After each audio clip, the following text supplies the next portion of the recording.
The CureCast is a non-profit fan-based podcast. Pretty Cure and related characters are all owned by Toei Animation, Asahi Broadcast Corporation, and Marvelous AQL. Please support the official releases.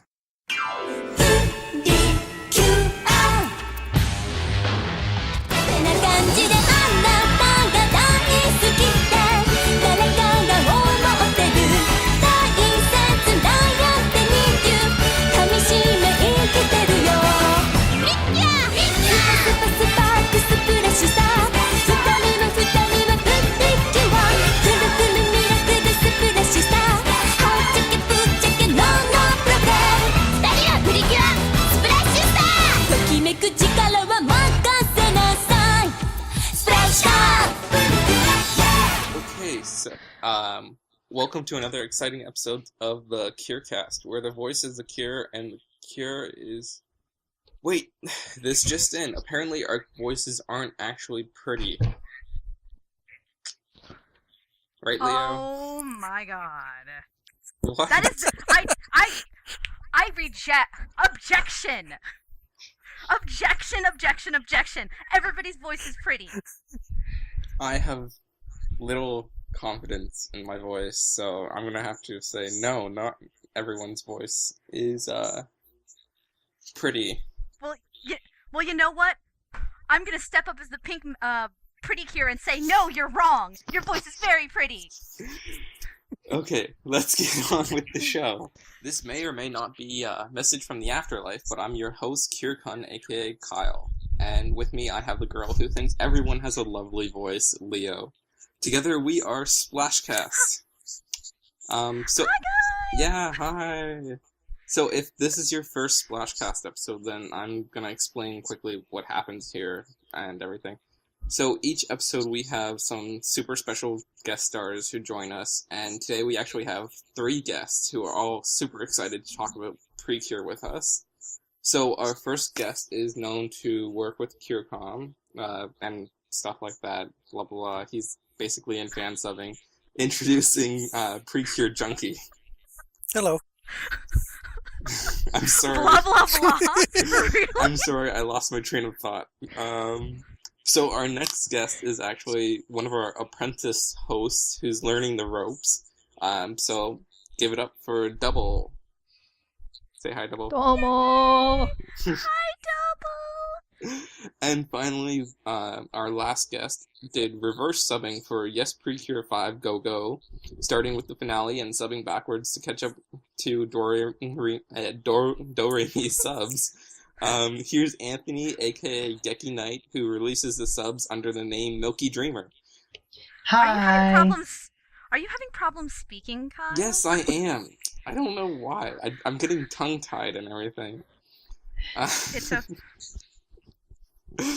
So... Alright. While I try to figure out how my tongue works, let's move on to what episodes we're going to be talking about. Yes. We are going to be talking about episode... Yes. Yeah. Okay, so it's... Now that we're done with introduction... Now your tongue-tiedness is, like, rubbing off of me. It's infectious. God! Okay, now that we're done introducing everybody and acting like tongue-tied fools, it is now time for the next segment.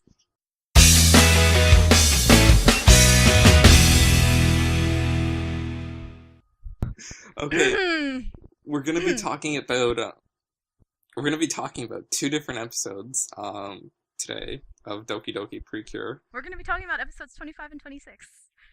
Yes, 25 is Brilliant Transformation, Appearance of a New Heroine, and in that episode, so what happens is Rosetta's shield ends up breaking during a battle against the Jikochu, and Alice becomes worried that she isn't strong enough to protect anyone.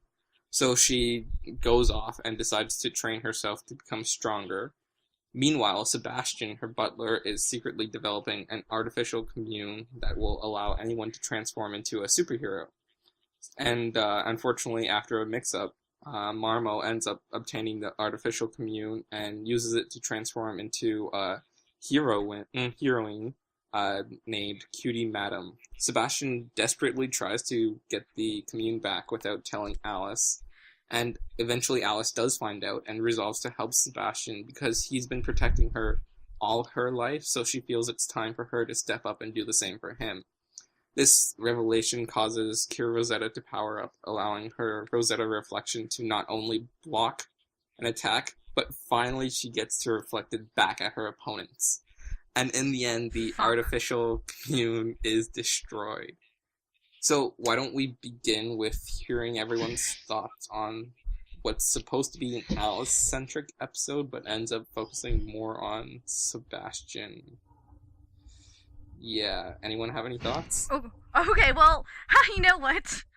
I'm finally glad that she was able to reflect something. It's just, Yes. You mean the fact that her attack finally did what it was named after? Yeah, pretty much. Yeah. The moment Yeah. the moment it happened, I cheered. I was like, finally! It occurs to me that even though her entire thing is shields, like, she's nowhere near Sunshine or even Mint's capabilities at all. That is, yeah, both, but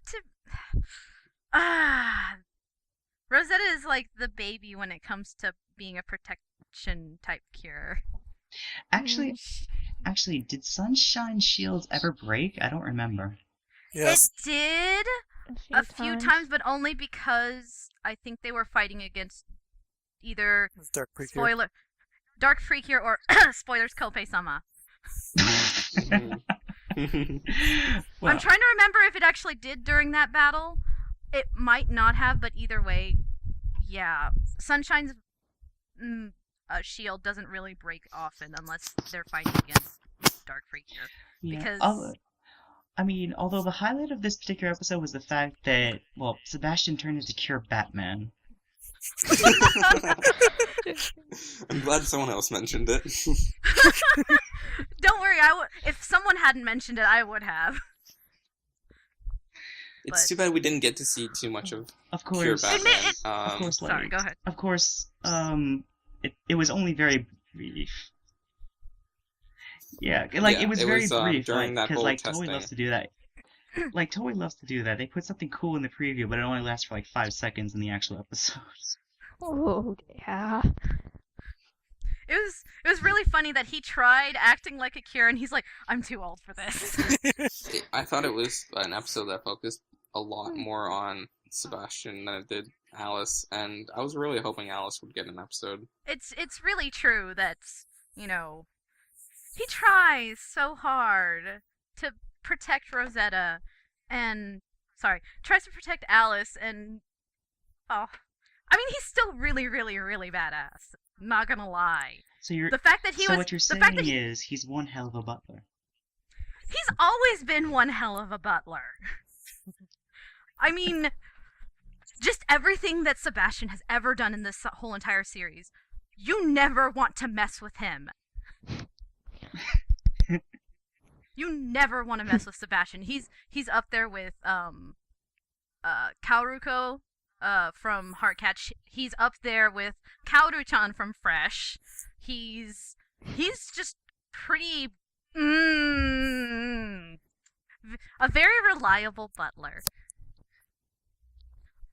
But so aside from Sebastian being the best, because I think everybody will adhere to Sebastian and that opinion, Cutie Madam.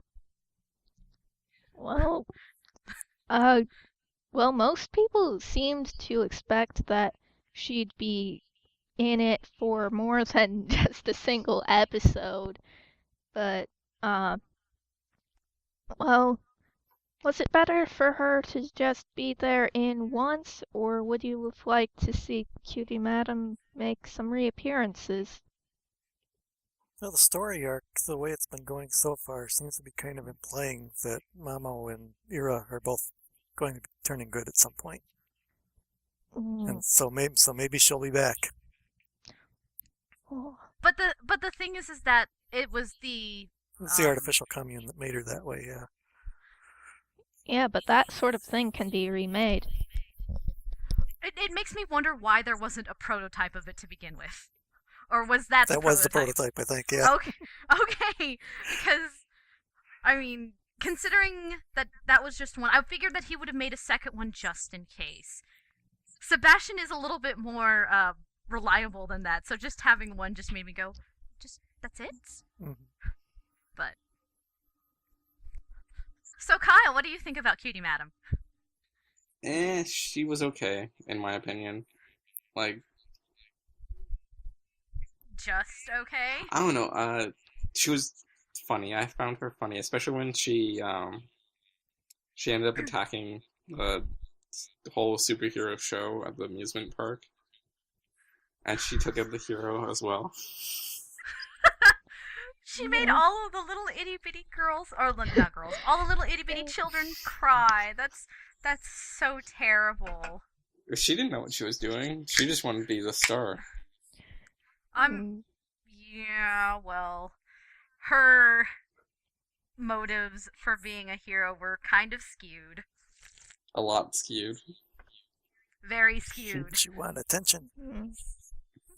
Well, I mean, considering which deadly sin she represents, it doesn't. I can't really blame her for it. She represents. Well, okay, I can, but it wouldn't put it.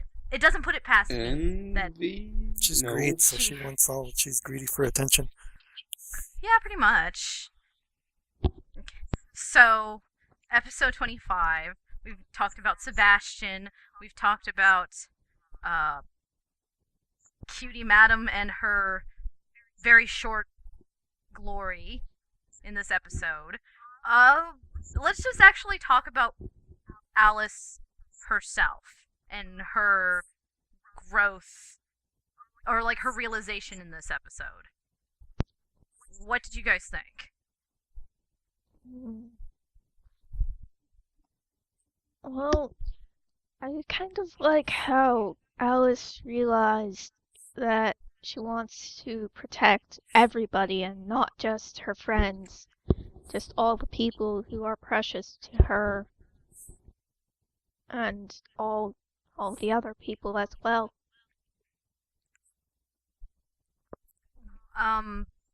Junks? So yeah, Alice is kind of interesting that she's more. She seems really best suited for like melee fighting, but she's got this hang up on actually trying to fight anybody, so that's why she got into the whole protection thing. Mm-hmm. And so, even her training when she's trying to get stronger to be able to protect people, she's training in melee combat. So that's kind of what her forte is, I guess. And it's part of her character development, I guess. Eventually she's going to figure out that, she can go ahead and fight people because that's part of helping to protect the other people she's with, is to fight the enemy. Mm-hmm. Yeah. And I guess that's part of what it is, making her attack do what it's actually named it to do, is to reflect the attacks back at people, because that's one way to do an offensive attack. It's just, turn your defense into an offense. And she did that before once with Mamo too, a couple episodes back when she threw her shield at her. That was pretty badass. Yeah. Okay, Anthony, what do you think? See, the problem is I really do like Alice. It's just that because she has so very few focus episodes, I really have no kind of reason to care about her that much. Although, and this is a very interesting point, her specialty is melee combat, so I kind of want to see her punch things with her shields. Well, the thing that I noticed is that it focused more on Marmo and Sebastian, and then to me it kind of felt like Alice was, on the back burner, because, they focused on Sebastian trying to, do whatever he can, focused on Marmo, wanting all of the glory and, all the spoils that went with it, and then Alice is all like, oh, I need to protect everybody. But I mean, that's just how I saw it when I watched the episode. Yeah, that's it. Alice is remaining pretty mysterious. Even when we have what's supposed to be a focus episode on her, we really don't learn a whole lot about her. We really don't, and I think that's one of the problems I have with Doki Doki in general, is that, oh, excuse me, there's plot after plot, but it doesn't take time to focus on the girls themselves. I mean, like, you know, they do obviously have their episodes, specifically the next episode, which we'll get to, but, or, you know, you've got Makoto and her struggles being a songstress and a pretty cure and a student, and then you've got Rika and her whole wanting to be a doctor, and then you've got Alice who's like, I just want to protect people. You don't see all the different things that these characters can really bring into the show when they're more focused on plot. Did I just ramble that whole entire thing? It was a coherent thought when it came out of my mouth. We never get to see Alice at school. We really don't. And we never, we once or twice seen a glimpse of her doing stuff at work, but nothing major. Mm-hmm. And I mean, we've gotten more development on everybody but the pink cure. I personally think, because Mana doesn't really seem to have changed too much to me, and yet you got Makoto and Alice in this episode, and then Rika in the next episode, and they feel like they've gotten more development than Mana, in my opinion. Mana seems to have had it pretty well together from the beginning, is the interesting part. Because there's been a couple of times where you kind of go, huh, but she's figured stuff out, like in her power-up episode a couple episodes back. You know, she was... That was the one time when we got any major character development on her recently. But otherwise, yeah, she's had it pretty well together from the beginning, and it's her... I guess she's having to realize that the other people need to have their own time to shine, kind of thing. Yeah. I don't know about the whole Mana episode before. That it honestly didn't feel like a very good character development episode to me. I liked that she actually was having this internal struggle about Regina and everything, but then random child scolding her, and she doesn't even bat an eyelash and goes, okay, I know what to do. That doesn't feel like proper character I don't development. know, it wasn't quite random, because she knew it was Curace, you could tell. I guess she did. I honestly didn't think that she did, but that's just me. Okay, so episode 25. Does anybody have any other opinions about it before we get too off topic? Well, with the shields, I'd really like to see something where Alice goes like Mint style. I mean, the one time Mint did the whole destruction of a forest with her shield. That was pretty epic. I remember that episode. That was one of my favorite episodes in the entirety of the franchise, because Mint got screen time, she got development, and she got to really fight. You do not ever mess with the quiet ones. You really, really don't. Okay, so episode 26 is the Rika episode, where it focuses on her meeting Ira, and Ira's pretty much gotten amnesia from getting hit by a bolt of lightning. Very, very extreme, but then, you know, he's got amnesia. She takes care of him for a little bit, and then they end up being confronted by Cure Ace. She's all like, no, we're going to destroy him. Oh, hey, there's the actual evil guy here. I'm gonna leave everything to you guys. Bye.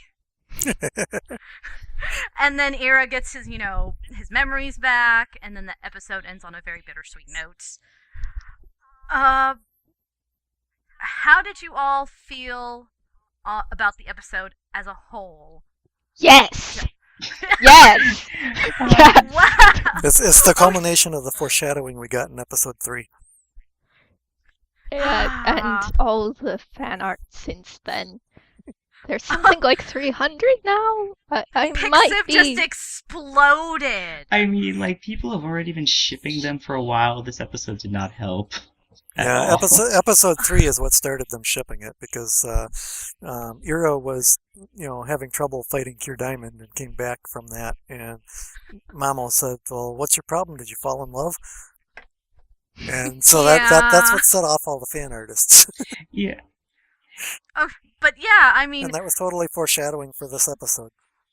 I didn't ship it before, but I ship it now. Yep. It's just this episode. I've noticed that Rika. This episode was really cute, though. It really was.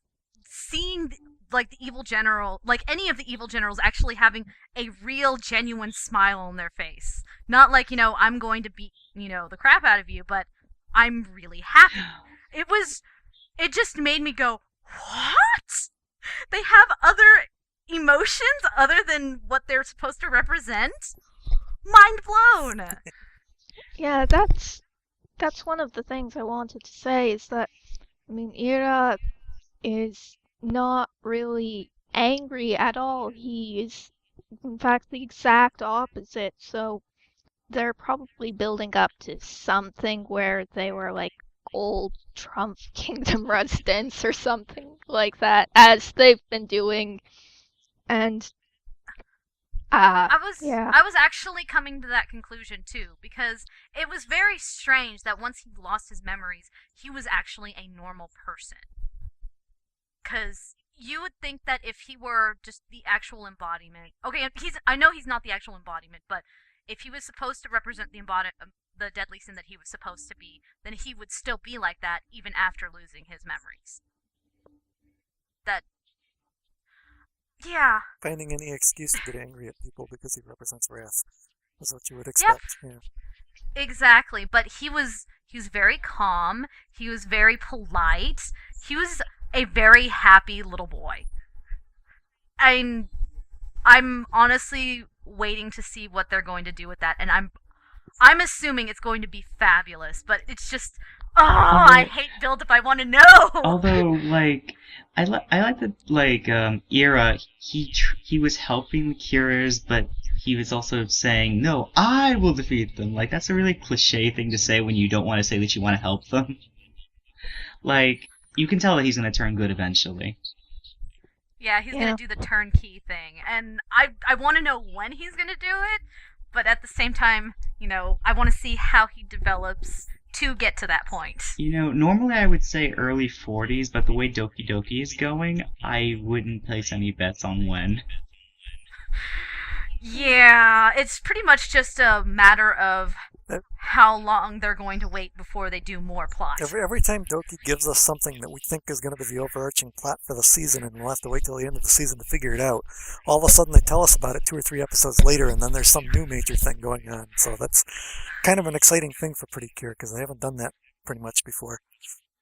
Yeah, because what was it? I was talking about this, I think, in another CureCast, that Doki Doki has been really good with answering my questions shortly after I've asked it out loud. Mm-hmm. So I'm glad that they're continuing with it. Okay, so aside from okay, let's just talk about the whole entire ship. Because that was pretty much it. It was shit fodder. Yeah. And I realize that not a lot of people, that there are the people that do not like anything other than, Rika Mana. And I'm not going to delve into this very much because I'm probably going to be, put at the stake and burned alive. But I know that Rika doesn't have those feelings, but it's nice to see that, Ira's still thinking about his actual feelings, like at the very end with the fabulous ending of him in the sunset, doing his own thing. Yeah, that's one of the reasons why I would think that they're gonna turn at least Ira good pretty soon, because, Mm-hmm. I mean, any subsequent fight with the Precure for him would be, any fight between them would make him question what he's doing more and more. Mm-hmm. Okay, and so, aside from Rika, I honestly want to hear what y'all's opinions are on Ace. Sorry, Madoka Aguri, this little 10-year-old. No, she's 9 years old, right? 9, I think. Okay, One of because the two. she I think this I don't know who was younger, her or Akko. I don't remember. I think she's actually younger than Akko, Yeah.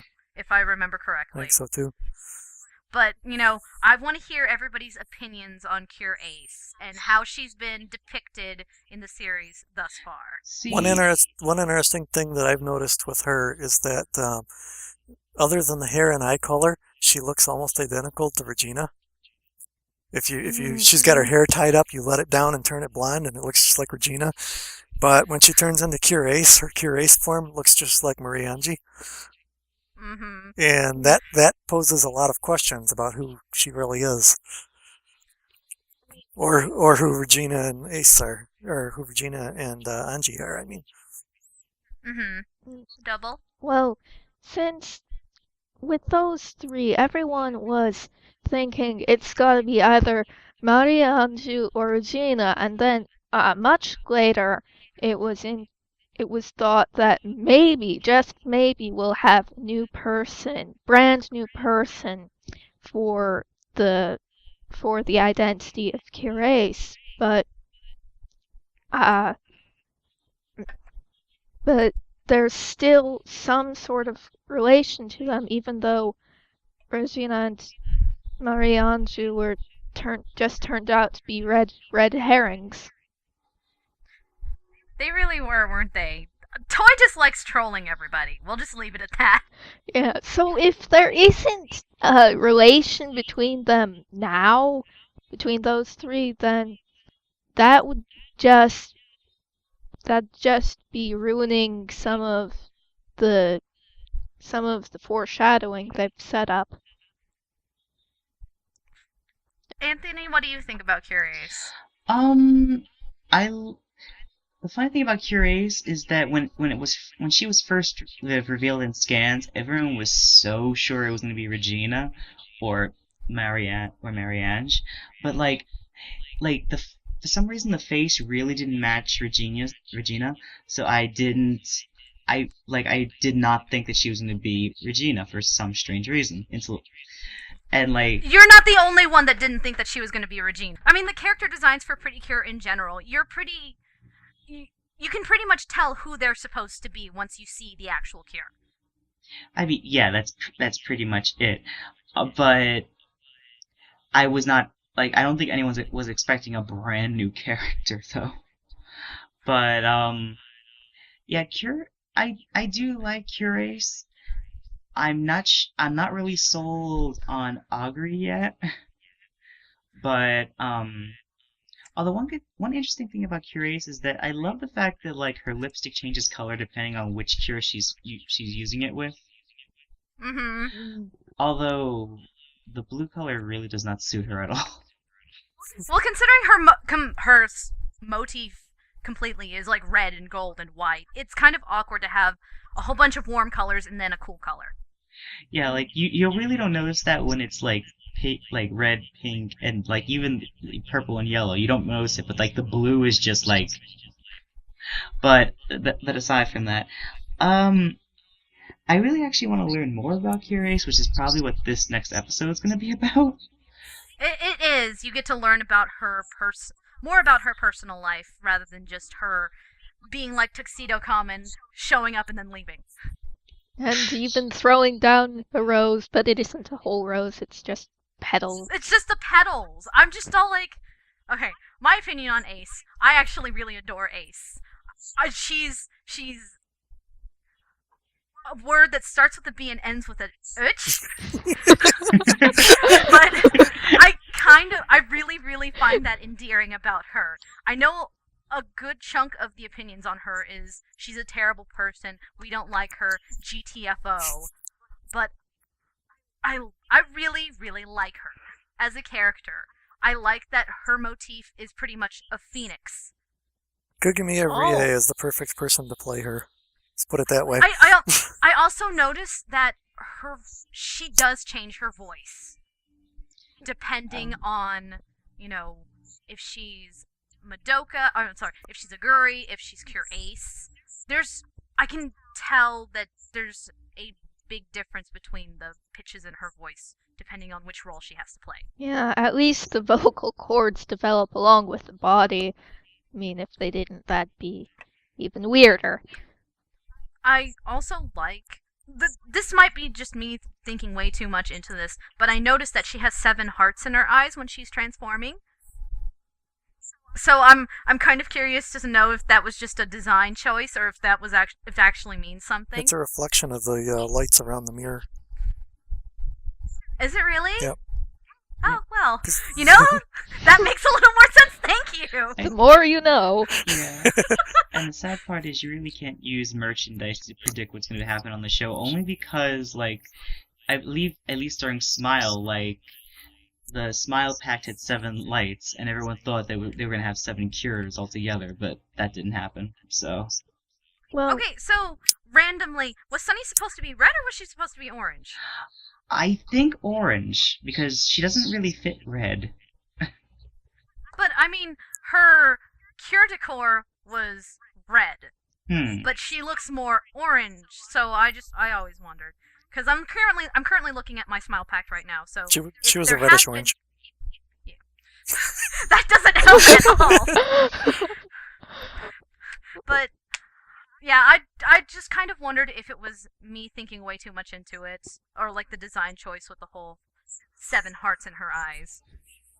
I personally like her.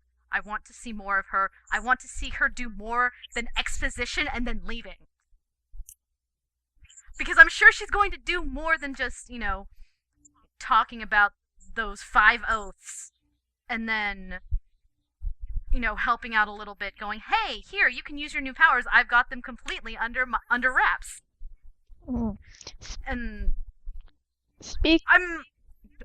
Speaking of those 5 oaths, I mean, who even swore those? Are those the ancient precures or the current precures with some sort of previous life thing? You know what? It wouldn't surprise me if Toy didn't actually answer that question. They're just probably leaving it there, and pretty much you have to accept it. Well, we do have a sort of history of the precures in this show, but we don't know how many of them there are or how far back they go. We just definitely know that they're legendary, and Sword was the last one up till the start of the series. I could say something about Heartcatch and how far back it probably went, but that's a totally different season. Okay, so pretty much these 2 episodes, Alice's power-up episode and Rika's power-up episodes. Do you guys have any other opinions before we go to the next segment? Well, besides Rika and Dira being new OTP, aside from them having all of the feels and Ira quite possibly being Kiria 2.0. Okay, so aside from OTPs and feels everywhere, I think that's a good that's a good spot to wrap up Freshly Picked.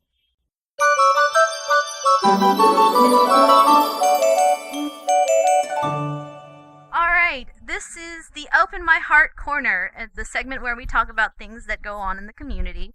It ranges from different things, like toys to fandubs, and now we're doing fansubs this episode, because our 2 guests are people that are involved in the fansubbing community.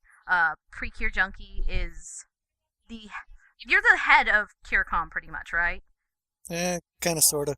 Kinda, sorta. And then we have Geki Knight, who has started his project of Yes Precure 5 Go-Go from the end to catch up where Doremi is. I got that right? Actually, yeah, you did. Okay, well, I guess my first question is going to be, how did you guys get into Pretty Cure first off? PJ? I think I'm just gonna stick with calling you PJ because I'm really terrible at choosing names. Okay, so how did you get into Pretty Cure first and foremost? Let's see. Just to clear up on the head of CureCom thing or whatever, it's kind of a loose group. We don't really have a clear leader per se. A lot of times people end up considering me that just because I run the website and I'm the one that registered the IRC channel. Okay, but that's a very good criteria to call you the leader. Yeah. But, so anyway, back to your question. I was let's see, Pretty Cure was almost the first thing that I got into with anime in general, actually. The very first thing that I got into with anime was actually the Powerpuff Girls Z.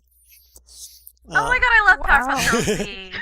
And I got into that just because I had heard somewhere that they were doing an anime version of it, of Powerpuff Girls, and my wife was pretty big into Powerpuff Girls at the time, and so I was looking for information on it, and so I ended up finding that show and watching the subs of it. And the one website that was doing most of the discussion of that show was the Motron.com.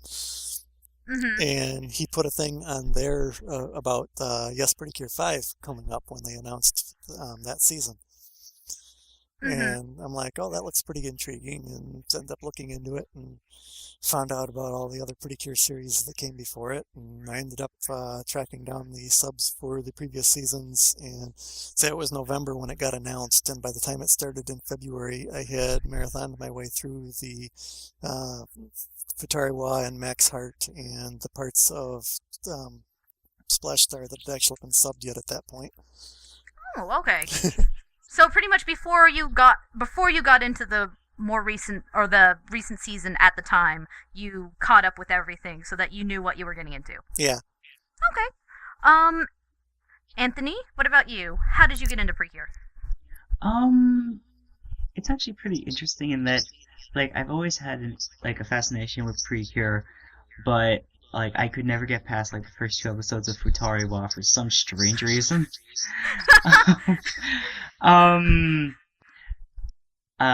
That's been long since corrected. I've seen Futariwa and Max Heart and everything, but okay. But before that, this was back when Smile was like in the early 30s, and I knew a friend of mine. He watched Smile every week, while it aired. So he eventually talked me into watching it because I figured if I watch a Precure with someone else, I'll be able to get into it better. So my first Precure was actually Smile. Okay. And I mean, it was cute, and the best part is the week that I caught up with him, was the Obari episode. So that was the Happy Robo episode. So so that was the best episode to catch up on. But after that, I saw Futariwa and everything, and I basically caught up with everything. And the last season that I left to last only because it wasn't fully subbed was Go-Go. And that's the start of the whole thing. Okay. So you figured out that there was that whole curse with the Yes Precure 5 season. Well, I mean, I kind of figured that when I had to use 3 different subgroups to watch Yes 5. I know. Yeah. Yeah. That's pretty awkward. Just from kind of being around when that all first happened, the impression that I got, just from the kind of attitude in the fan sub community, is Ari and I is the group that had been subbing YPC5 at the beginning. And they're like god tier subbers, kind of, and nobody else thought they could live up to it if they tried to continue it. Is that really the reason why? I don't know that for sure, but that's just kind of the feeling I got. So, I mean, to be fair, Ari and I was pretty boss. I mean, being involved with them for at least a couple of episodes, they had a pretty good work ethic. I can speak, I swear. But okay, so then my next question would be, what got you into actually fan subbing? I'm gonna go first with you, Anthony, since I went with PJ first. Fan subbing pre-cure or fan subbing in general? Oh, you've had more experience with other fan subs? Well, as I said, before, I was more of a Toku fan, so I'm involved in tokusatsu fan subbing a little bit. Oh, okay. Like I really didn't start anime fan subbing until like recently. So, what kind of tokusatsu stuff did you work on? like I worked on Hikari Senshi's version of Geki Ranger, which I absolutely love Geki Ranger, but that's a different thing. And I work on other projects mostly as a timer. I don't usually translate that much because I'm not the greatest translator in the world. That's why I need translation checkers. Yeah. Which is why for the final batch of episodes that I'm doing, I'm actually going to join them with Doremi.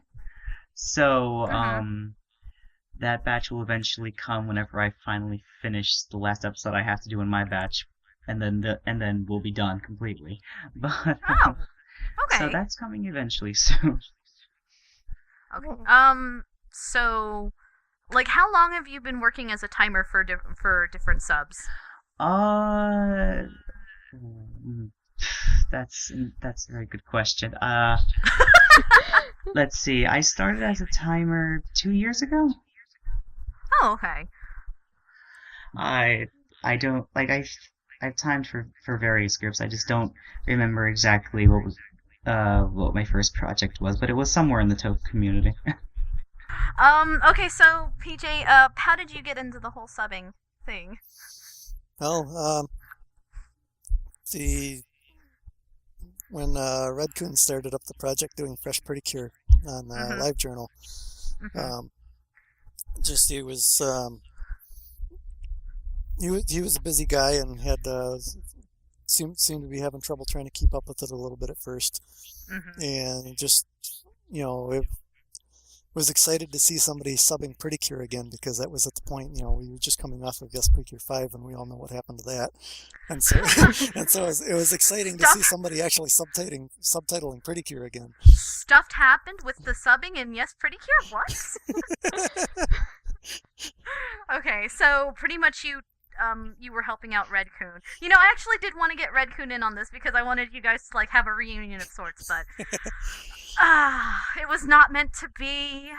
Yeah, I was just timing for him at first, and then as it wasn't really all that organized the way we were doing it. There was things were getting posted on LiveJournal and stuff, and the scripts would go there, and then it was. I guess some of the stuff was a little bit technical for the other people who were reading LiveJournal to be having to look at it coming up as new posts on the forum. Let's not talk about the the logistics of LiveJournal. We'll leave it there. How about that? And so I ended up setting up the website for CureCom just to kind of have a coordinating spot to keep track of all of it. And it was originally set up just as I pulled the RSS feed from LiveJournal to have on the front page of the site, and grabbing on the fansub tag,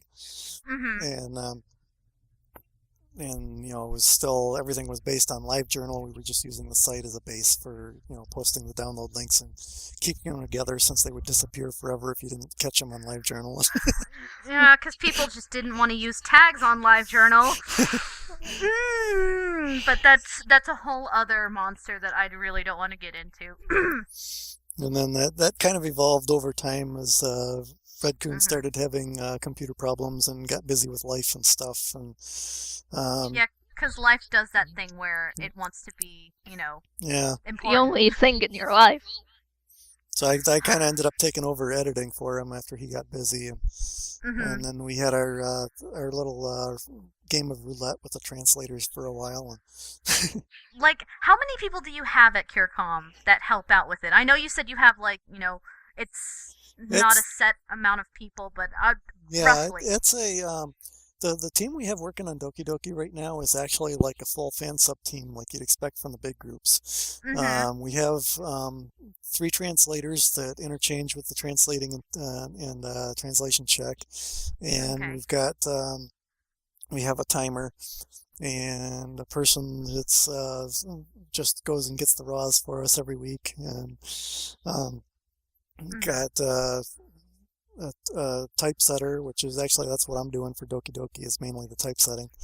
Okay. And then we have 2 editors that check each other's work, and an encoder. So it's the full batch of people to do it. We got a couple people we send copies for a quality check before it gets released too. Wow, you really do have a lot of people. So I realized that again everybody has a life, but why, like, what exactly is taking the episodes to come out? I mean, what episode are you guys on? Like 14 or 15? I don't remember anymore. Yeah, we just did 14. 15 should be out pretty soon. We had we've had kind of a round robin going around the team of different people having things happen in real life that stops them from getting their part done in a given week, and and we're actually at the point now where if we were to sit down with it and play with it really hard, like if the right person takes a vacation for a week, we could probably get caught up in a week. Wow. because we have like the translation check, timing, everything is all done for like the next 7 or 8 episodes out, and it's just waiting on the final edit. Okay, I gotcha. So I know episode 14 in itself took a few weeks because of timer having real life issues, and then the editor had real life issues, and then the typesetting. Episode 14, not even counting the Karita cards, had an insane amount of typesetting because there were posters everywhere, and we've been trying to translate the signs on the screen and everything. And so there was just an insane amount of typesetting in that episode, because so I think the big scene was like Rika's stack of textbooks that we translated the spine on all of the books. Oh. So pretty much it's just one unfortunate coincidence after another. Yeah, pretty much. Okay. So yeah, Anthony, we have a sufficient team in place to keep up on a weekly basis if random things hadn't happened to set us back every so often. Anthony, are you like the only one that's working on your episodes, or do you at least have somebody else helping you? Actually, I do have someone else helping me. He's a friend who checks my translations. But as I said, the other reason why I'm going with Do Re Mi is because I need more experienced translation checkers to check my work, because this is the first time I'm actually translating something. So that's entirely why I went with Do Re Mi later on. So yeah, right now we're only a 2-man group, but well, with the joint with Do Re Mi, it's going to be a lot bigger than that. But yeah, you get the point. Yeah. When did you guys team up with Do Re Mi? It was sometime after we finished episode 42. But then, of course, all of my torrent links died for some reason. Oh, wow. So for you guys, what is the most controversial thing you think that you're translating something as? I mean, like, when you're translating something, you might think, somebody's gonna be coming after me for this, but if I translate it this way, then someone else is gonna be coming after me for this. So what sort of situations like that have you had with Precure? Honorific seems to be the big one. Oh, yeah. I mean, it really depends on the show, but I usually try not to have honorifics if I can avoid it. Mm-hmm. But like the only major thing is when you're dealing with puns. Those are painful. Oh, because all the puns in Pretty Cure are Japanese puns where they take different words that could mean different things and then make it as a joke. Yeah. So, what do you usually do when that happens? Do you just put a TL note on, or do you try to make some sort of equivalent? I despise TL notes. Those are like a major super last resort if you really can't think of anything else. So whenever a pun comes up like that, I try to come up with an equivalent pun in English. If I could pun the word off for something else, I will do that. I will absolutely try to avoid using translation notes. Okay. So what about you, PJ? Yeah, we try to avoid that as well. Try to find some way to translate it, or try to find something that's equivalently funny and makes sense in context if it's something we really can't translate. Mm-hmm. The one we did do a translation note just on the blog. We didn't put it in the video. Was in episode 14 at the beginning where they had that list of names for the people that scored the top 10 places on the test. Mm-hmm. And the person in the first place on the list, the name, if you read the kanji as a name, it read one way, but if you took it as words instead of a name, it read a different way. And if you took it as what it would read as using words, it came out as basically I'm the smartest person on this 10-person list. Oh my god! Seriously? Yes.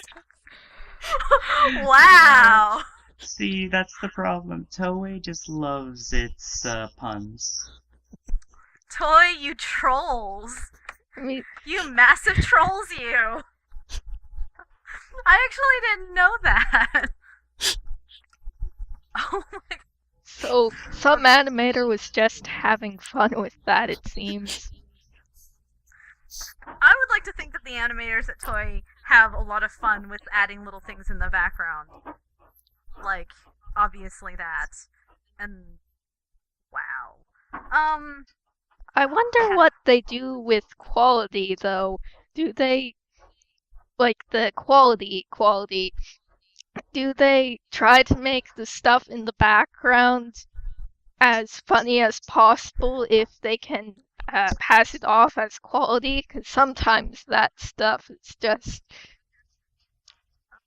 You've all seen quality, so I don't need to explain. I've seen some of the best quality in Pretty Cure. I don't know what you're saying.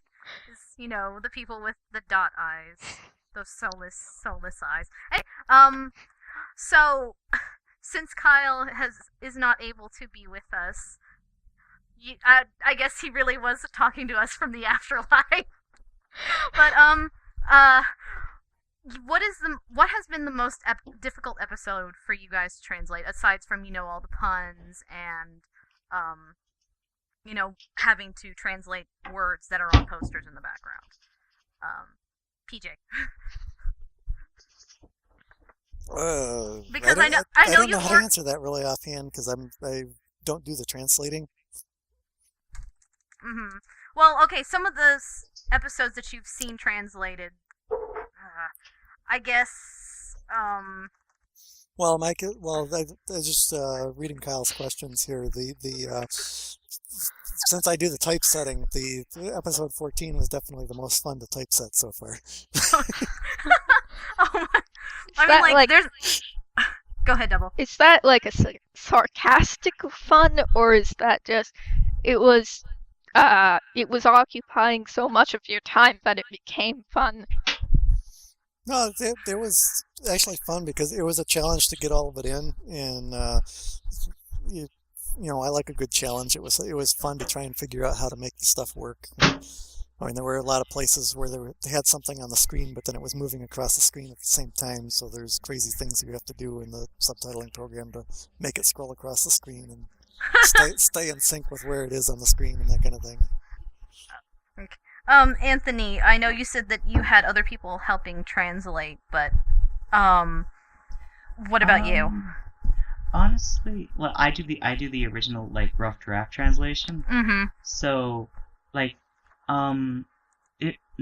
I guess the most difficult episode for me was 42, only because on top, like, usually the mascots give me a problem because they like to shriek their lines, but like Coco has such a shrill voice. But 42 was even worse because you guys know who Shibireta is, right? Oh, yeah. She's okay. Well, The she has a mushroom habit of lady, right? Yeah, she's the one who pulls the characters into their storybooks. The only good thing about that episode was that it was a Komachi episode, so I wasn't that horrendously offended by it. But like, it was really difficult to translate that one, only because I had to really, really, really up the volume to listen to what they were saying, and like, it was really, really, really difficult to decipher what they're saying. Okay. Okay, well then, what was the most fun episode that you guys enjoyed working on? The best episode, funnily, it was still episode 42, only because like the whole episode was an Arabian Nights episode, because Shiberta likes using storybooks. So like, the entire episode was Arabian Nights, which I actually had to research a little bit because I had to get the names right. But and it was Komachi episode. It was other things. So aside from being difficult to translate, it was actually a really fun episode. I really liked it. Okay. So another question I have is, why did you decide to go from the very end to where Doremi left off? Why didn't you, like, start off where Doremi, had ended and then gone up from there? Because I don't like. I know how subgroups work, where if a group hasn't released an episode, that doesn't mean that they're not working on it, and I didn't want to step on their toes. Mm-hmm. So I figured there was a lot less of a chance that they did the final episode first. That's why I worked backwards. And the other reason was because if I work backwards, and eventually they can still release episodes, so when we finally meet, the fans can still watch something until Doremi eventually finishes their version, or if we join it, then that's fine still too. But the point is, as like, it'll be complete, and the fans can actually watch something and finish it after God knows how long. Well, let's see. Yes started in 2006, and Go-Go started 2007. So if it finishes by the end of 2014, that's it's only like over half a year. It's not that long to wait at all. Yeah, so that'd be about 7 years after. Wait, no, 7 years? It'd be about 5 to 7 years, 5 to depending. 7 years. Because it's 7 years with Precure 5. It's about 5 to 7 years. Okay, this has nothing to do with Fansubs at all. I just wanted to get your opinions. Who's y'all's favorite Cure? PJ. It was Cure Mint for a long time. Mm-hmm. And I'm not sure if I like Cure Heart as a Cure, but as her civilian form, I think she's my favorite character so far overall, I think. Okay. Anthony, what about you? That's kind of hard to answer, but if I really had to, it would be a toss-up between Passion or Mint. It really depends on the day. On the day, really? Yeah, like some days I'll answer, oh, it's Mint, oh, it's Passion. It really depends. Okay. Well, what about you? Wait, what? Are you really asking me this question? Do Yeah. you really? Yeah, do you let's hear it. do you really want me to go into my list? Because it's not like people haven't heard me wailing and Alright, crying. favorite Doki. My favorite, my favorite Doki. My favorite Doki girl would definitely have to be Ace. Actually, I actually really like Ace from Doki Doki.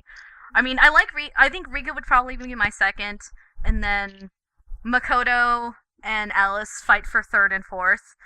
Mana's not exactly at the top of the list, but she's a lot better than some of the people that I've seen. Yeah. But Tell you what about Ace. I have an 11-year-old daughter, and she watches Doki, and she doesn't like Ace, and her excuse for it is she wears too much makeup. she does wear a lot of makeup, doesn't she? I mean, like her tack wand is a lipstick. A lipstick that changes different colors. I would totally like a lipstick like that. They're probably making it in some laboratory somewhere so that they can market it to people and get rich off of it. But I actually Well, saw. they have that lipstick that acts like a mood ring. It changes color with your mood. Yes! I actually saw a movie that had to do with that. How. This is definitely off topic, but I've seen a movie that had to do with color changing makeup, which is really awesome. But, okay, so we've got our favorite cures. What's your favorite season? Anthony? Have you seen. I'm assuming you've seen all the seasons, Anthony. Well, yeah, I've seen all of them. Okay. Just but making sure, because there are some people that haven't actually seen all of the seasons. Kyle, who haven't seen Splash Star. how do you not see Splash Star? Splash Star is awesome. Yeah, I don't know. We'll just have to ask Kyle that later. Anyway, so what's your favorite season out of the? That's a little hard to say. Like, I really like Splash Star, but like I can't say if I like Splash Star or Fresh more or less. I'm leaning towards Fresh. Okay. So then what about you, PJ? Pretty much the identical answer.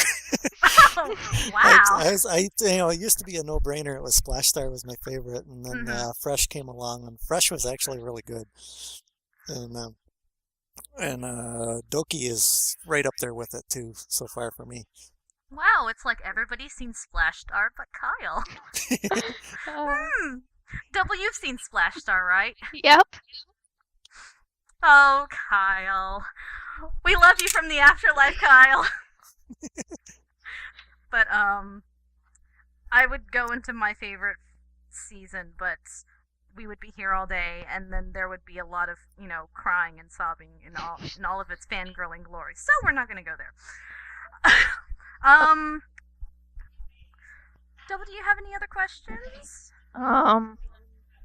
I don't think so. I mean, the other questions that I have might be a bit hard for people to say, because, I mean, fansubbing does get a bit, well, it's a lot about opinions, and people wanting it to be translated so-and-so, or this way or that way, and It's all about the preferences. So, what kind of feedback? Oh, okay, I know you guys have gotten feedback. What's, like, maybe a couple of examples of the feedback you've gotten about translations? PJ! I don't know, not much. People generally like it. I've seen several comments. It's kind of a good feeling to see them. There's people commenting that it's worth waiting for CureCom subs because they have the best translation. So, because there's like 4 different groups subbing it. It's not like you're tooting your own horn or anything. But the now I lost my train of thought. Oh yeah, the one main complaint that we've actually gotten about Doki is that we have been leaving the honorifics in, of course. Oh, okay. And that's we've been doing a really concerted effort to make sure it gets localized so that it's actually understandable in English. Okay. Except for the honorifics, because there's I guess there was enough stuff happening in the first couple episodes. Ken Murray's the main translator. He's the one that's mainly driving our Doki Doki production. Mm-hmm. And there was enough nuances in the first couple episodes that he thought too much would get lost in the translation if we tried to take them out. And there are some, depending on what happens, there are ways to translate around that. Some of the time, the way the honorifics are used in order to properly convey what they're saying into English requires changing the dialogue a lot, besides just that one line. You have to change other things around it in order to keep the context to stay intact without the honorifics. So pretty much the only big thing that people have complained about is the fact that you left honorifics in there. Yeah. Okay. Anthony, you were saying something earlier.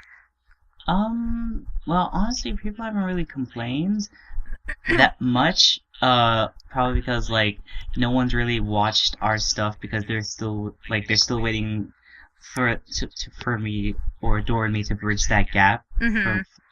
There's like, as soon as you guys meet, everybody's gonna watch yours all at once. And then you're gonna see an explosion of stuff on the internet. Yeah, that's probably what's gonna happen. But I'm like, fan critiques, like for my other stuff, it's basically mostly just preferences, like well, at least in Toku, it's like terms where why did you translate this when it should like terms are very subjective.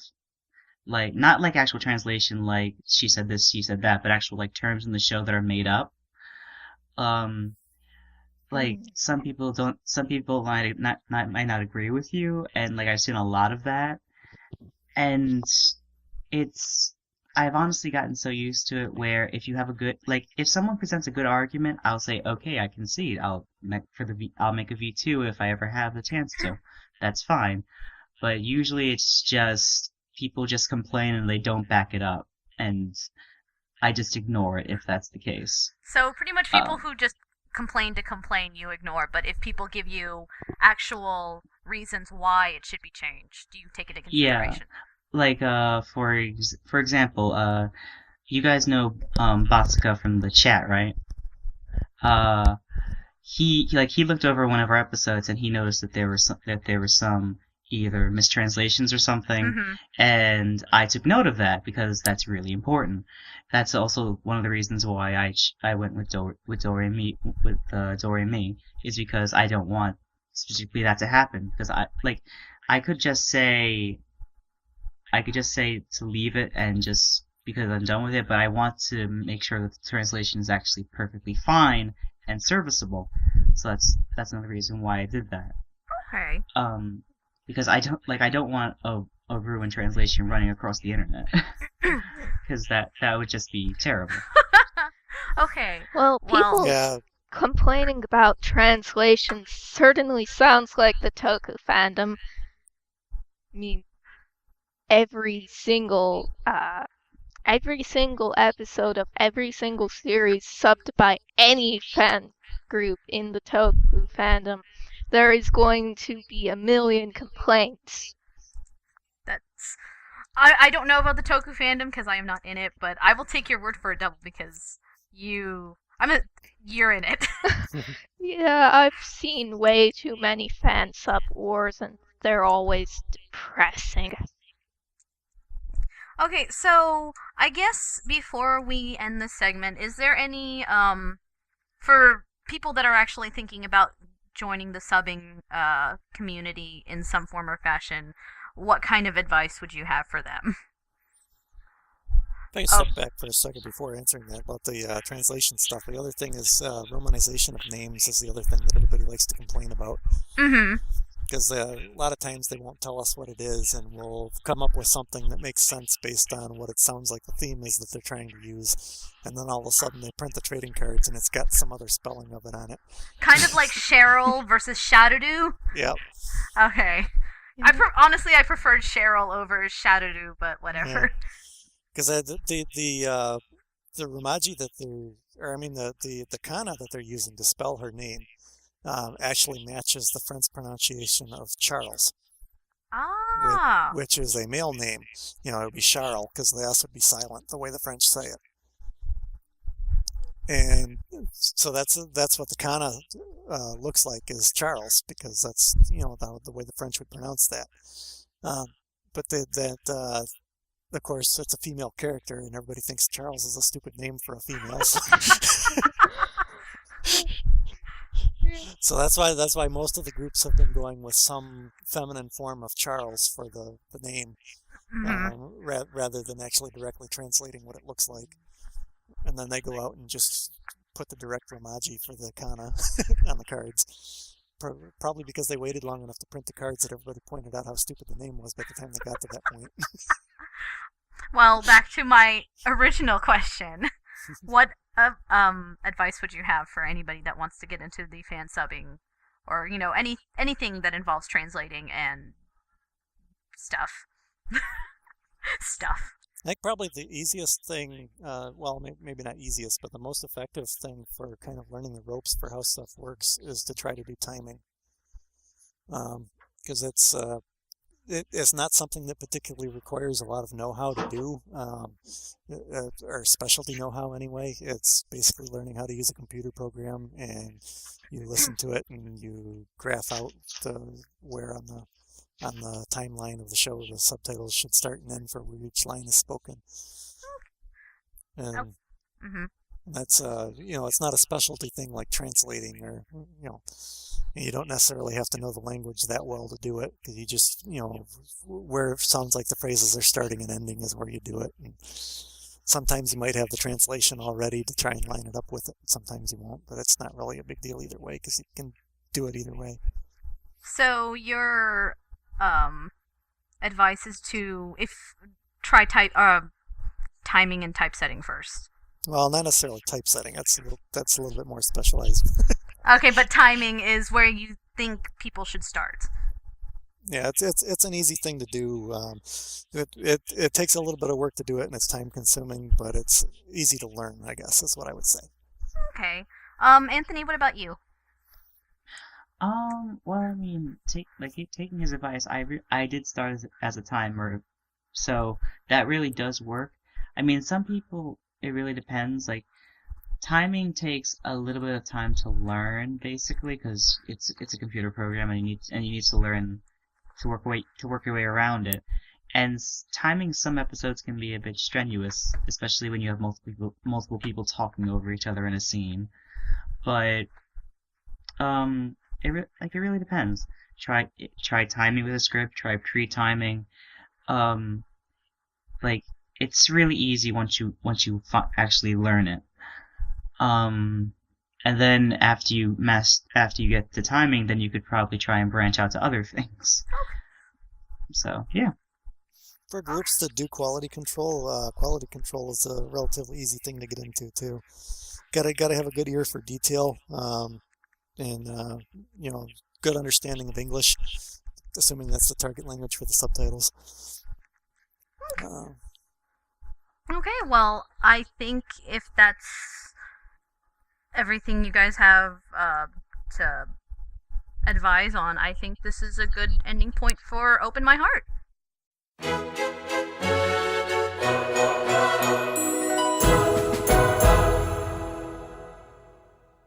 So today on Ultra Happy, we're going to be talking about the fashion parts of Precure. I mean, seeing as Precure is mostly targeted towards young girls, there is of course a wide variety of different outfits for each Precure. There is a there's even a fashion game for this sort of thing. So Isn't the fashion game for Heartcatch though, or is no, it it's been for all. Well, there was the arcade game, which has been for like all seasons since Heartcatch, I'm pretty sure, or maybe even Oh, Fresh. you mean the CureCast games, yeah. right? The one with the dancing? Okay. Yeah, I know somebody from our cast would like to talk about that, but she's not here! Ow, my ears. Sorry. I love you, Maya. Really, I do. Hey. Anyway, go on, sorry. Nobody needs to ask who her favorite cure is. So let's start out by talking about the summer outfits of the most recent Precure series, Doki. Now, the Doki outfits for the summer have been shown quite recently, within the last 10 episodes or so, and they're still fresh in our minds. So, what's everyone think? PJ, let's start with you. To be honest, I don't really pay attention to the fashion a whole lot.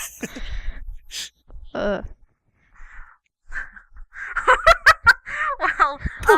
that's kind of a wonderful way to short-circuit the conversation. But okay, I guess then if you don't really pay, like, if I'm since you haven't really been paying attention to the fashion, is there a a specific outfit from any of the seasons that really sticks out in your mind? I mean, you don't have to love fashion. You don't have to be, you don't have to be like Erica, but you have to admit that, the designs for the girls in all of their different outfits, they do put time into what they wear. So there has to be something, like someone's outfit that stands out to you the most. I think Cure Melody for some reason. It's an interesting design because she's like the pinkest of the pinks. And her hair and everything was pink, and it was a lot of contrast to her human form, or civilian form, whatever you call it, because she was not very pink in her civilian form. Well, I mean, she did have some pink. Yeah. As most, pink leaders do in their actual outfits, but yeah, there was a very big contrast between Hibiki and Cure Melody. For a second there, I was about to say Muse, and I'm like, no, I'm gonna get skewered for that. But okay. What about you, Anthony? Well, in terms of civilian outfits, it's more of a uniform, but I really actually liked Sweet school outfits because they were really, I don't know how to say it, but like classy? I don't know. But as for actual Cure outfits, even though it was a disguise, I really liked Muse's outfit. Because, the headdress was kind of ridiculous, but the actual outfit itself... Sexiest Cure ever. That was a really good way of keeping her identity secret, because if they had, shown Cure Muse as she was near the end of the series, everyone would have figured it out by, the first 5 seconds who it was. Nobody expects the sexiest Cure ever to be a little 10-year-old girl. Except, certain interesting pics of illustrators. We're not even going to go into that topic because, again, fan art is a monster in itself, and that would just turn our rating from PG to can't have this on anywhere on the internet. But okay, so keeping it to civilian forms, we'll even talk about the school uniforms. I know, Anthony, you said that you liked the sweet uniforms. What about you, PJ? Yeah. I realize this might make it sound really awkward for you. like which uniform did you like the best? But you know, I'm trying to think what they all were, because I would recognize them if I saw them, but I'm not I don't remember them just to remember what they all were, kind of thing. So. mm-hmm. Well then, Double, ask another question. I'm going to find a picture for you. Well, Well, I mean, to be fair, Fresh had all the girls in different school uniforms, so. Oh, that's right. Fresh. They actually were in different schools rather than they all being in the same school. Right. Okay. yeah. So, I might as well talk about my opinion on this. Usually before I was started Precure, I wouldn't really pay attention, but ever since I started, I've been paying more and more attention to the Cure fashion. And, I mean, one of the things that I really like is the Doki regular school outfit, because, I mean, it fits everyone pretty well, and, I mean, I really liked the purple, and I really liked the purple as well in the Yes outfits, but the Yes outfits just were far too purple. Oh, yeah, they were, weren't they? I mean, well, I guess if I had to choose a school uniform,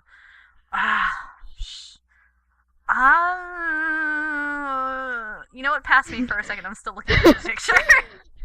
I will find this picture, I swear.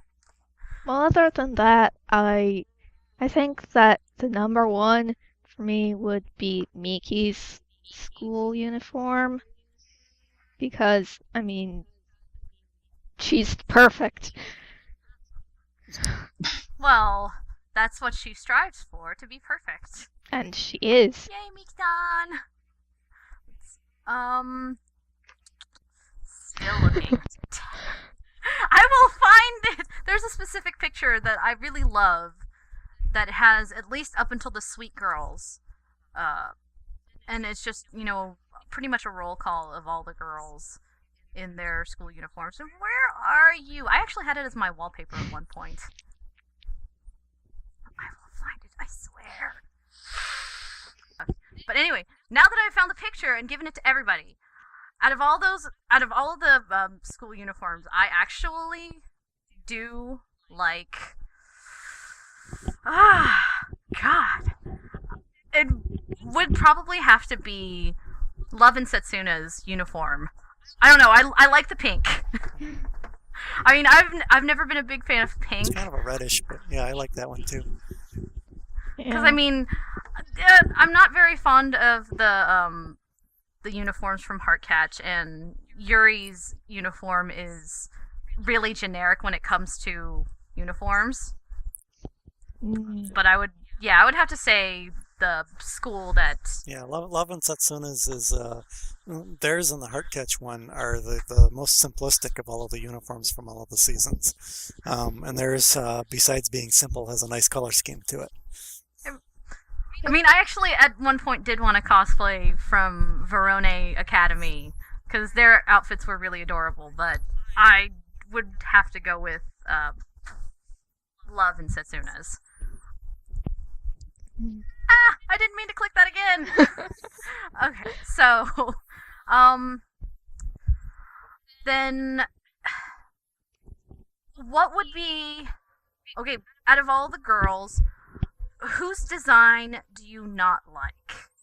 Anthony, what about you? By design, what do you mean? But, like, I guess... Civilian, shall we? Yeah, like civilian form, like, taking in their hair and their outfits into account. Who's the one that stands out the most that you do not like? That's kind of hard. That's kind of hard, because I really don't particularly hate any designs. Mm-hmm. But, I guess my least favorite would probably be, Rin's, only because I think that she gets a better hairstyle when she's rouge. Yeah, definitely. Okay. Our fearless leader would probably agree with you since he likes Rin's hairstyle, even though he hasn't finished Yes either. Okay. The Smile uniforms are pretty generic looking. What about you, PJ? Out of all the designs for the civilian girls, which one stands out to you the most as the one that you do not like? Yeah. Somebody's got a lot of noise. So I was just saying that the Smile uniforms are kind of generic looking. The white and blue. It's a little bit better because they let them do their own accents with it, so they have the sweaters and whatnot that are whatever color they like. Mm-hmm. But the base uniform is pretty plain. Okay. Double, what about you? I'd say that design-wise, I don't really like Yayoi. I mean, I love her personality and stuff, but her school uniform doesn't really go with her. And, I mean, I much prefer her after transformed. Okay. This would be so much easier if you guys actually paid attention to that shit. Okay, then if we go by the actual Kira uniforms, like, what things do you not like about, or like out of all the Kira uniforms, which sets do you not like? Max Heart and Go-Go. Oh, I'm so glad I'm not the only one that doesn't like Max Heart. The original Futariwa design and the original Yes5 design were pretty cool, and they watered them down in the second season of both of those. Honestly, though, when it comes to, like, I agree with you for the Max Heart ones, but I actually like the Go-Go designs better because, like, they seem so empty in Yes 5. Yeah. Personally, I prefer the original Yes 5 a lot more because, I mean, the cream kind of went with everybody's and didn't have, like, any color bias. But, I mean, I started to like Go-Go's afterwards when I started watching it. Like, for me, I honestly really, really dislike Max Heart's uniforms. They added more to their uniform that really shouldn't have been added, like, you know, the extra layer of frills.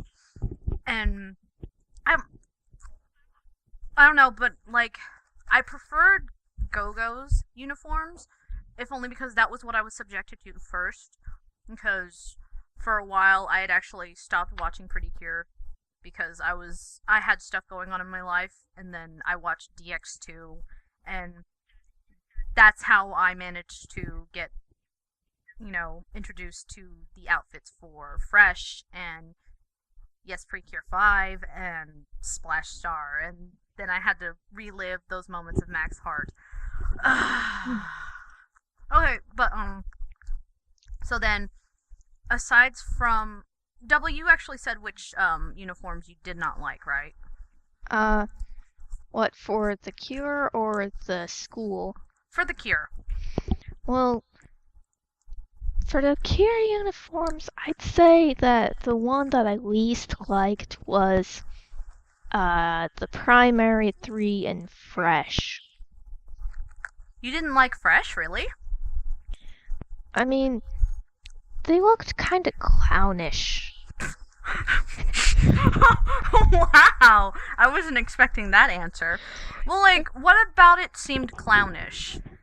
I'm gonna have to find a picture here. Give me a minute. Okay, so, Yeah, It showed off their assets much better than the other teams. Yeah, that's true. Yeah. You actually could tell that they had a body. As creepy as that sounds, Mm. it was just. Well, they're middle school girls. It actually was the most realistic looking for that age. I don't know. I don't know any middle schoolers that have like a body like that. I do. Most of them around here do. Really, that's unfortunate. I'm so sorry. But it's I know Fresh was like one of the only few seasons that actually really showed off the body. Mm. Not in a, disgusting and over-sexualized way, but, it actually showed that these girls have different figures. Mm-hmm. Well, now that I've got a picture in front of me, I can actually articulate myself better. I don't think I really liked how it looked gathered in some parts, like the sleeves, the skirt ruffles, and as we put it, the assets. The assets. Yeah, so those made it kind of, well, they looked more realistic, but I prefer, the more streamlined look. And yeah, The streamlined look for, like, give me an example of what you mean by streamlined. well, like Smiles, it didn't have much gathered. It didn't have too much sagging at all. So you're pretty much telling me that you prefer uniforms that don't have that many frills, and like, where are my dolls with the Smile Girls?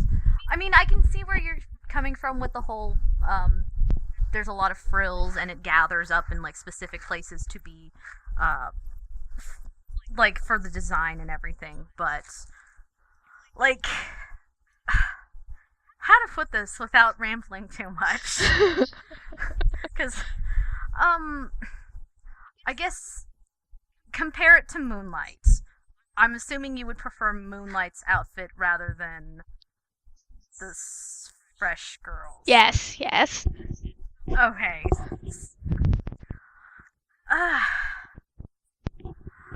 Well, I'm trying not to go back to topics that we've talked about in other CureCasts, but I'm going to ask this question for all of you. Get no opinions on it. Yeah, whose hairstyle do you not like the most? Lemonade. From like in their Cure films. Lemonade. Lemonade. Yeah. Okay, so you don't like Lemonade. Okay, so both of our guests don't like Lemonade. No, we like Lemonade. We just don't like her hair. Okay, you don't like her hairstyle. But, see, the thing is, I don't like her hairstyle, but I like that loopy thing it does during the transformation. Same. Yeah, that's kind of cool. Yeah. Okay. Personally, I don't really like March's Henshin's hair. I mean, I liked it initially, but it kind of just looked ridiculous after a while. How can you do anything with that much hair? Well, to be fair, she wasn't exactly sure about it herself. Yeah. She's like, oh my god, what is I have this? hair! But I mean, like, her hair was so poofy. It really wasn't. I thought Mint's hair was poofy. I mean, my personal ones that I don't like. But like, I mean, all the Smile Girls had very interesting hair. Okay. Pretty much, I think, I don't remember what I said, but now thinking about it, I actually don't like Mint's hair, and I don't like March's hair, and I don't like Luminous's hair, because that's just way too poofy for me. I mean, I really didn't have a problem with Luminous's, but speaking of a Yellow Pure's hair, but like, Peace's hair, like, it was ruined forever for me because my friend told me that it looked like a bunch of bananas. Oh my god! A bunch of bananas, really? Yep. I've also, now that I think about it, going with the super forms, I would probably have to say that Princess Beauty's hair is just everywhere. I just... Why? I mean, Princess I don't- Beauty looks like Ikamusume. To me, all the hair in the back makes her look like a lion or something. I mean, sorry. But, yeah, I mean, those are the 4 hairstyles that I think are unbelievably ridiculous and should be toned down quite a few notches. Kirsani's original hairstyle was kind of dorky, and then her princess form looked awesome. I Yeah. actually preferred her original Cure hair first. I actually honestly don't like the princess forms, strangely enough. I mean, I've seen it. I just don't. That was just like an extra layer of poof that I think was unnecessary, much like Max Heart's uniforms. Okay. Well, I think. Does anybody else have anything to say about different things about the Cure fashion? Or should we go ahead and wrap this episode up? With your silence, I guess that means that you guys don't have anything else to say. Okay.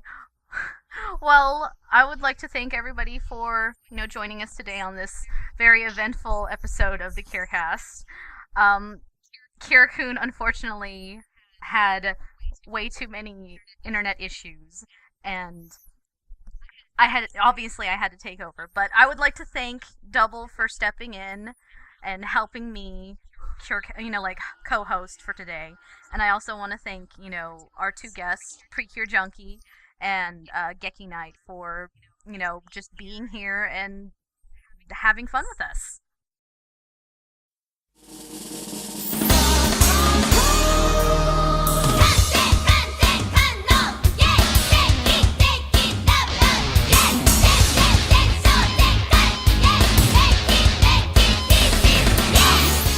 Shout-outs before we end it for today? I usually like doing a couple of shout-outs, for Well, people. I'd like to say to all the Fansubbers, thanks for putting up with all our complaints. Yes, thank you for doing such a great job. We love you guys. Even though we complain about you all the time. It just means that we love you. If you like, go ahead and follow us on Facebook. We have our own account there. Also, you can follow us on Twitter at the CureCast, along with Tumblr, and the screen name for that is the Pretty Cure Podcast. Or you could send us a line at our email, which is thecurecast@gmail.com. Otherwise, thank you guys. See you guys later. Bye. Bye. Bye too. Bye! 見てね。